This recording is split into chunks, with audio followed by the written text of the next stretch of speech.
साथियों नमस्कार। साथियों कहते हैं कि समय बलवान होता है और समय हर किसी को एक बार पूरे जीवन में जरूर मौका देता है। एक समय था जो पेपर माफियों का था, एक समय था जो नेताओं का था। आज समय है सरकार का नहीं, आज बेरोजगारों का समय है। साथियों, किसी भी सिस्टम से लड़ने के लिए उस सिस्टम को जानना जरूरी है। और उसी की कड़ी में मैं बात करूं, अध्यापक जो सेकंड ग्रेड की जो भर्ती है, उस भर्ती में बेरोजगार आगे है और बेरोजगार की ही जीत होगी, क्योंकि इस बार बहुत सारे प्रूफ मिले हैं जो कोर्ट में चाहिए होते हैं और यही चीज़ है। और इस बार इतनी बड़ी भर्ती थी कि इसमें कोचिंग वाले इन्वॉल्व हैं, कोचिंग वाले इन्वॉल्व हैं। आज एक कोचिंग की जो बिल्डिंग को बुलडोजर से तहस नहस किया गया है ना, वो उस कोचिंग वाले की बिल्डिंग नहीं थी। पहली बात, किसी और की बिल्डिंग थी। दूसरी बात, वो पेपर चोर में पकड़ा गया, इसलिए उसकी बिल्डिंग पर बुलडोजर नहीं चली, क्योंकि उस पर अवैध निर्माण था, इसलिए वो बिल्डिंग पर बुलडोजर चली है। आप सोचना, 15 दिन पहले इस कोचिंग के मालिक के पास पेपर था तो इसने जरूर अपने मित्रों, मित्र बोलते हैं मतलब कोचिंग का एक मालिक दूसरे मालिक को जरूर उसने पेपर भेजा होगा। और यही रीजन है कि कल साथियों सेकंड ग्रेड के कुछ साथियों ने ग्रुप बनाया, टेलीग्राम ग्रुप, कि भैया लास्ट लड़ाई है। इस लड़ाई में क्योंकि कोई ना तो कोई नेता साथ देगा, ना पक्ष विपक्ष साथ देगा, और नहीं कोई बड़ा बड़ा जो सिस्टम में पहले से है वो साथ देगा। तो भैया हम चाहते हैं कि आपके नेतृत्व में हम ये कोर्ट की लड़ाई लड़े। उन्होंने ग्रुप बनाया, 5,000 लोग जुड़ गए एक दिन में। लेकिन जैसे ही इस ग्रुप में लोग हजारों की संख्या में जुड़ रहे हैं ना, तो ये देखकर उन कोचिंग वालों की धज्जियां उड़ रही है। नाम बताऊंगा, समाने पर नाम बताऊंगा, पक्ष विपक्ष, बीजेपी को तक आज इससे जलन हो रही है कि वास्तव में इस बार कोर्ट में कोई नहीं जाना चाहिए। कोर्ट में चला गया तो कोर्ट में सारे प्रूफ है। इस बार लड़ाई इतनी भयंकर होगी क्योंकि अब समय बेरोजगारों का आ गया। एक दो कोचिंगों के नाम आएंगे, उनकी बिल्डिंग भी बुलडोजर से तहस नहस होगी। और सरकार बेरोजगारों को गुमराह कर रही है। कैसे? कि मुख्य आरोपी फरार। अरे भाई, मुख्य आरोपी कैसे हो गए वो? मुख्य आरोपी तो आरपीएस में बैठा हुआ है और आरपीएस में उसको बैठाने वाला भी मुख्य आरोपी है, क्योंकि राजनीतिक नियुक्तियां होती है और फिर वही लोग पेपर आउट करते हैं। और राजनीतिक नियुक्ति कौन करेगा? राजस्थान सरकार। बात बहुत बड़ी है। एक बात कर रहा हूं, ये अनुमान किसान की हार नहीं होगी। मैं तब साथ हूं तब कोई साथ नहीं था। मेरी बात को समझना, मैं अपनी छवि पर और ईमानदारी से कभी भी साथियों खिलवाड़ बर्दाश्त नहीं करूंगा और मैं पूरी जी जान लगा दूंगा। लेकिन सच बात यह है कि अब समय बेरोजगारों का आ गया। एक चीज बताना, कोई कोचिंग वाला बोल रहा था कि हम बेरोजगारों के साथ हैं, तो उनको शर्म आ रही है। अब उनको शर्म आ रही है कि उनके ग्रुप में वो ये न्यूज डाल दे कि कोई भी सेकंड ग्रेड का स्टूडेंट पीड़ित हो तो आइए उनके ग्रुप में जुड़कर उनका साथ दीजिए। क्यों नहीं डाल रहे? और वो सोच रहे हैं कि हनुमान किसान उनको बख्श देगा। नहीं बख्शूंगा। जब वो दो जने पकड़ में आएंगे ना, उनका नाम लेंगे ना, तो लाल करवा के छोड़ूंगा। इधर उधर से फोन करवा रहे मेरे पास, क्या करो लोगे फोन करवा के? कि मैं ग्रुप में से भाग जाऊंगा? वो जो साथी मेरे पास आंसू लेकर आए हैं, टेलीग्राम पे मैसेज दिखाऊंगा ना, तो धज्जियां उड़ेगी। किसी के पिताजी बीमार है, किसी की क्या कंडीशन खराब है। और जो लोग ये बोल रहे हैं ना पढ़ने वाले हैं, पढ़ने वालों के 350 नंबर वाले बता दूंगा मैं उसमें, 320 नंबर वाले बता दूंगा मैं उसमें।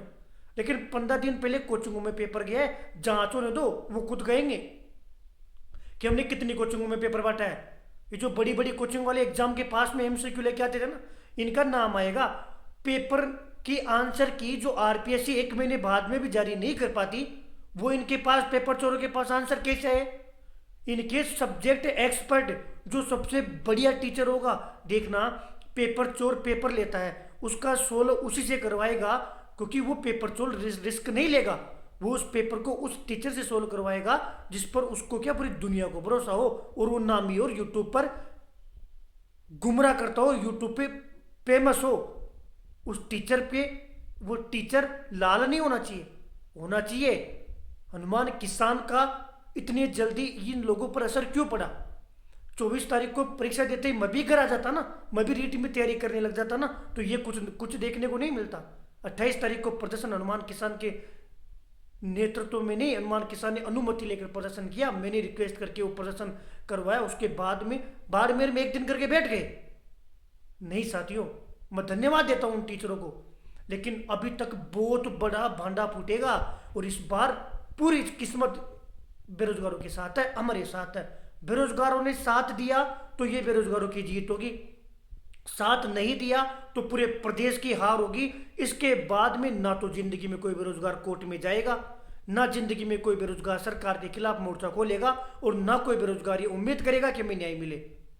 टेलीग्राम ग्रुप है, उस पर जुड़ जाइए और अपने साथियों को जोड़ लीजिए। साथ दोगे तो ऐतिहासिक जीत होगी, और साथ नहीं दोगे तो दुखी होते रहना। अगली बार पेपर आउट होगा, मैं रील बना के डालूंगा, मजे लेने वाला सबसे पहले हनुमान किसान होगा, और मेरे पास मत आना। आप सक्षम हो, सिस्टम को समझ सकते हो, समझना एक बार। वो बिल्डिंग पहले भी जयपुर में ही थी, चाहते ना तो पहले ढह जाती हो, कि अवैध निर्माण की वजह से सब चीजें गुमराह की जा रही। मुख्य आरोपी, अरे मुख्य आरोपी वो नहीं है, मुख्य आरोपी आरपीएससी में बैठा है, उसने एसआई का पेपर आउट किया था। लोग कहते हैं कि भैया एसआई में कोर्ट गए थे, कुछ नहीं हुआ। एसआई में इलेक्ट्रॉनिक प्रूफ थे कि मोबाइल पे आया, व्हाट्सएप पे आया, ये कोर्ट में मान्य नहीं होते। इनको प्रूफ करने के लिए बहुत कड़ी मेहनत चाहिए, जो एसआई में नहीं थी। भैया रीट एल वन में भाई प्रूफ क्या था बताना। केवल एक शंका थी कि एक पेपर चोर दोनों पेपरों को आउट करेगा। उस समय भी ये वाले प्रूफ नहीं थे। इससे पहले जितनी भी भर्तियां थी प्रूफ नहीं थे भाई। अब समय बेरोजगारों का है, तभी डर रहे हैं। और आप देख लेना, मैं भी यही हूं, आप भी यही हो, मैं तो क्लियर बोल रहा हूं। 1.5 दिन में 5,000 लोग जुड़ गए। यदि 10,000 लोग जुड़ते हैं तो ही मैं प्रोसेस स्टार्ट करूंगा, क्योंकि मैं अपने आप की छवि पर मैं कभी भी आंच नहीं आने दूंगा। और रही बात, मेरी अंतिम लड़ाई है। यदि सेकंड ग्रेड में चाहे मेरी वजह से, चाहे तमाम साथी मेरे पास आए हैं, हम मिलजुल कर लड़ेंगे उसकी वजह से, या कोई अन्य आकर लड़ना चाहे तो मैं ग्रुप दे दूंगा, आप लड़िए। न्याय होगा तो ही बेरोजगारों के बारे में हनुमान किसान बोलेगा। आगे किसी भर्ती के बारे में मैं बोलूंगा, वरना सब चीज भाड़ में गई। मैं एक्सेप्ट कर लूंगा, न्याय मिलना मुश्किल है। ना बेरोजगार चाहता है न्याय होना, और ना सरकार न्याय करना चाहती है। इस बार केवल और केवल ग्रुप में जुड़ना है। उसके बाद में मैं फॉर्म वगैरह भरवाऊं, वो फॉर्म भरना है और साथ देना है। इस सब फर्जी है। एक चीज और बता रहा हूं, इस मुद्दे पर वही साथ देगा जो सही है। मेरी बात ध्यान रख लेना। कोई कोचिंग वाला चुप हो गया, कोई बड़ा लोग चुप हो गया, इस पर वही साथ देगा जिसकी छवि है। आज हनुमान किसान पर लोग विश्वास कर रहे हैं, क्यों? कुछ तो होगा। मैं तो, मेरी इंटरेस्ट नहीं था, मैं भी बता रहा हूं, मैं भी नहीं साथ देता, क्योंकि कोई साथ नहीं दे रहा, कौन गालियां सुनेगा। लेकिन जब मुझे लगा ना, वो लोग आए कि भैया आप बताओ कि आपके अलावा कौन बोल रहा है। ये मुद्दा तो कब का ही शांत हो गया था, अभी भी शांति है। आपको लग रहा होगा कि मुद्दा चल रहा है, शांत है। बिल्डिंग को तोड़ दिया, आधों को तो पता ही नहीं है क्यों तोड़ा है, लोग गुमराह हो गए। अरे तोड़ा नहीं है, आरपीएससी पर बात जाएगी, चुनावी माहौल है, अभी तो मुद्दा बनेगा, हाईलाइट होगा। मुझे किसी भी करके कोर्ट से स्टे लेना है और कोर्ट में याचिका लगानी है। हनुमान किसान पहली बार याचिका लगा रहा है। साथियों, आपके लिए आपके जैसा पीड़ित भाई लड़ रहा है। हम इन शहर वालों में बैठे बैठे जो काफी सत्ता है ना, इनसे ऐसे नहीं लड़ पाएंगे। आपका साथ चाहिए। लाखों स्टूडेंट हो, 10,000 स्टूडेंट जुड़ते ही मैं सब कोचिंग वालों से समर्थन लेने की जिम्मेदारी मेरी है। और जो समर्थन नहीं देगा ना, तो उसके खिलाफ मोर्चा खोलने की जिम्मेदारी भी मेरी है। लेकिन मैं वहां तक तब बोल पाऊंगा जब मेरे पीछे भीड़ होगी, जब मुझे लगेगा कि मेरे पास ताकत है, वो 10,000 भाई मेरे साथ जुड़े हुए हैं, तब होगी। 1.5 दिन में उन साथियों ने 5,000 लोगों को जोड़ दिया। आप यदि घर बैठे हुए हो, आपकी आत्मा बोलती है, मैं ये नहीं बोलता, किसी भी भर्ती से हो, आपको लगता है कि भैया इस बार हम समझ गए, उन कोचिंगों का खेल भी समझ गए, एक कोचिंग की बिल्डिंग को ढाके सरकार क्या कर रही है वो भी समझ गए, पर बीजेपी चुप है। कहाँ है? लड़िए ना। नहीं लड़ रही, तीनों चारों पार्टियां चुप है। मैं अगर 10,000 लोग मेरे साथ हुए, आप ये चीज देख लेना, नोट कर लेना, उनको साथ आना पड़ेगा, मीडिया का फुल सपोर्ट मिलेगा। लेकिन कब? जब हम एक्टिव रहेंगे। अध्यापक भर्ती परीक्षा की तैयारी कीजिए, लेकिन ग्रुप में जुड़िए और साथियों दिखा दीजिए कि अब बेरोजगारों का समय आ गया।